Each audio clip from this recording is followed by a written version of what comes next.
जैसा कि आपको पता है, हमारी पृथ्वी ने कई रिद्धि और पीढ़ी देखी है। आज हम उस पृथ्वी की बात करेंगे जिसमें हमारी पीढ़ी रह चुकी है और वो पृथ्वी जिसमें हम रह रहे हैं।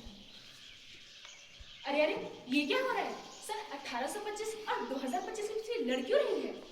प्रणाम, मैं हूँ पृथ्वी 1825 की और जैसा कि आप सभी जानते हैं, मैं 2025 की पृथ्वी से कई गुना बेहतर हूँ। इस पृथ्वी के लोग पर्यावरण की सुरक्षा करते हैं, प्रदूषण नहीं फैलाते और इसलिए वो अच्छा और स्वस्थ जीवन जीते हैं। Hello everyone, I am the modern feminism supporting Earth of 2025 and surely I am way far better than the boring, dramatic and uncivilized Earth of 1825. विकास और बदलाव जरूरी है, पर इसका मतलब ये तो नहीं कि हम धरती का संतुलन ही बिगाड़ते रहे और धरती को प्रदूषित करते रहे। पर तुम ये कहाँ समझोगे? कहते हैं ना, ओल्ड इज गोल्ड। हाँ, तुम सही हो। हम स्वस्थ और अच्छा जीवन जीते हैं। We have technology and everything is accessible on a one tap on a phone or a call to our assistant devices. क्या फायदा इंटरनेट बुकिंग और टेक्नोलॉजी का जब तुम्हारे लोग ही स्वस्थ नहीं है? Who said that people are not happy? They are comfortable and live a luxurious life as they have technology even in the smallest needs. Exactly, and guys, we are Gen Z, right? And surely I'm way far better than you. Cut the trees, cut the trees. Ha ha ha, I got the contract and now all these trees will cut down so that I can build a beautiful hall and earn a lot of money and profit. Ma'am, how much land do we need to clear? There is 400-acre areas of land. You have to cut all the trees. Ma'am, don't you think it is a lot of land? How dare you to tell me what to do and what not to? But it will destroy the environment and exploit the nature. I am your boss. Follow instructions. Right, ma'am?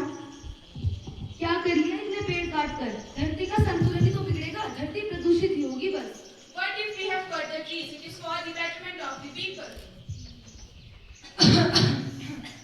Oh God, it's so hot here. Why on the earth we are experiencing such a hot weather at this time of April?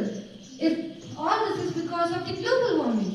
Yes, you are right. This pollution and global warming has created havoc in their lives.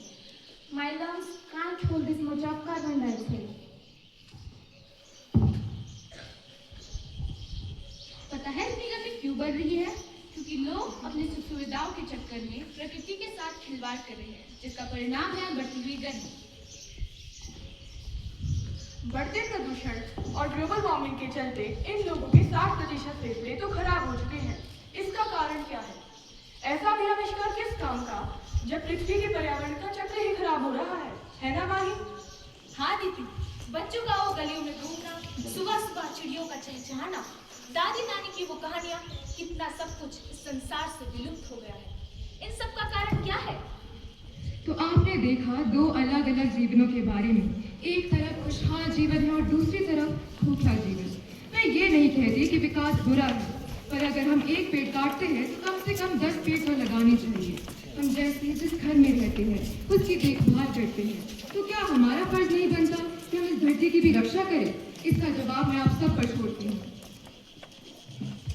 जय Hind. Wait.